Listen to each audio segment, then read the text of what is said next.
Reagan's embrace of apartheid South Africa. His foreign policy legacy includes an alliance with a racist government. The regime of apartheid in South Africa, under which non-whites were systematically oppressed and deprived of their rights, is remembered as one of the worst crimes against humanity of the 20th century. Despite a growing international movement to topple apartheid in the 1980s, President Ronald Reagan maintained a close alliance with a South African government that was showing no signs of serious reform. And the Reagan administration demonized opponents of apartheid, most notably the African National Congress, as dangerous and pro-communist. Reagan even vetoed a bill to impose sanctions on South Africa, only to be overruled by Congress. On a trip to the United States after winning the Nobel Prize in 1984, Bishop Desmond Tutu memorably declared that Reagan's policy was immoral, evil and totally un-Christian.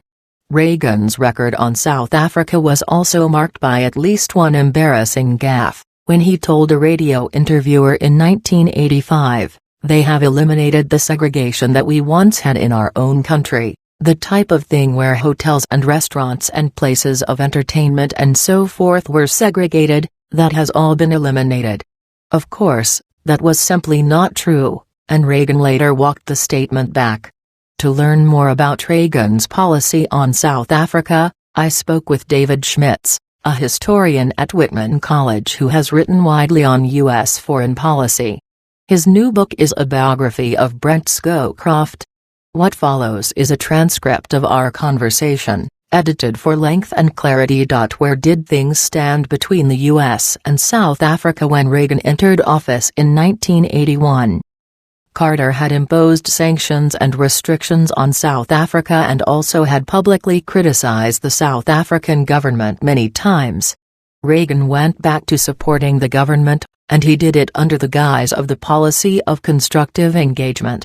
This policy had been worked out by Chester Crocker, later a Reagan State Department official, who wrote about it in Foreign Affairs in 1980. Can you define that term, constructive engagement?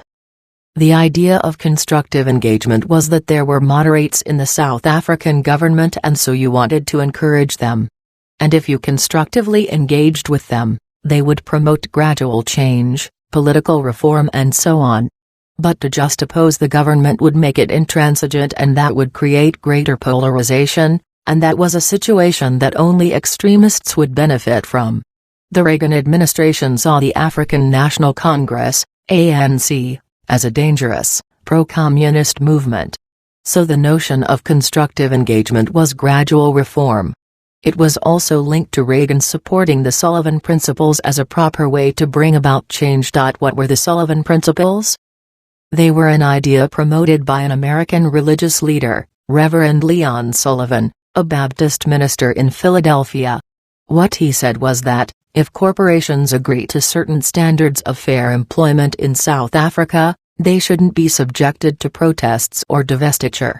At that time there were a lot of protests in the United States demanding that universities and corporations divest from South Africa. Sullivan argued that these principles would be part of a middle ground between two extremes that would allow for change and betterment of the conditions of blacks in South Africa. Reagan seized upon that. Constructive engagement was presented as a middle ground between apartheid forever and those that wanted immediate change, which Reagan and Crocker argued would lead to chaos that the Soviets would take advantage of.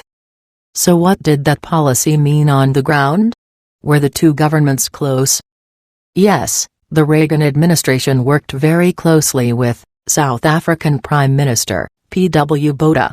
He came to Washington and there were meetings in Europe as well. Reagan gave a lot of public support to the South African government, portraying Botha as a moderate who was willing to start political reforms and would stay on the side of the United States and help us block Soviet influence in southern Africa. How did that square with what was actually going on in South Africa? Nothing was going on. The reforms were cosmetic at best. Sullivan would eventually say in 1987 that it didn't work. The crackdown of 1986 and the reimposition of martial law just made a total lie out of the notion that there were moderates in the Afrikaner government. Talk about that crackdown and the U.S. response to it.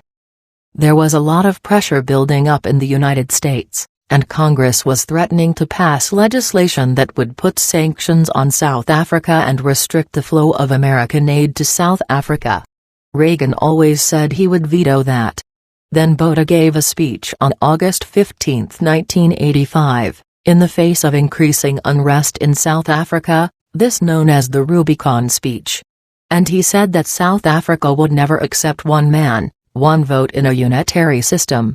Real democracy, he said, would lead to chaos. This disappointed Reagan. But he stuck with Botha. Pressure built both inside of South Africa and outside, and the protest inside of South Africa led to the imposition of martial law. Congress then voted sanctions. Was this the incident in which sanctions were voted and Reagan vetoed and was then overruled? Yes. Senator Nancy Kassebaum took the lead of the Republicans. She said that the situation in South Africa was virtually beyond hope and that constructive engagement was irrelevant.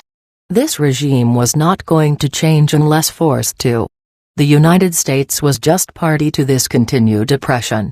That sort of broke the Republican unity behind Reagan on this policy. The larger context was that Reagan had just failed in the Philippines in trying to back Ferdinand Marcos to the end. The Reagan doctrine was collapsing in Central America as well, with opposition growing to his interventions there. So that was also now happening in South Africa. The House vote wasn't even recorded, it was so overwhelming in favor of imposing sanctions. The Senate vote was more than enough to override the veto, which it did. What about U.S. policy toward the opposition groups like the ANC and Nelson Mandela? They called the ANC terrorists. It was just continuing this notion that the ANC members are the extremists and the South African government has these moderates, and you're going to end up with one extreme against the other if you don't work with the government. Clearly, it never worked. This was a flawed policy. By the end of the Reagan years, had the policy changed? Well, Reagan's attitudes hadn't changed, but the policy changed because Congress changed it and voted sanctions. That cut off a lot of the flow of American capital. Sullivan renounced his position. Bishop Desmond Tutu came to the United States in 1984 after being awarded the Nobel Prize.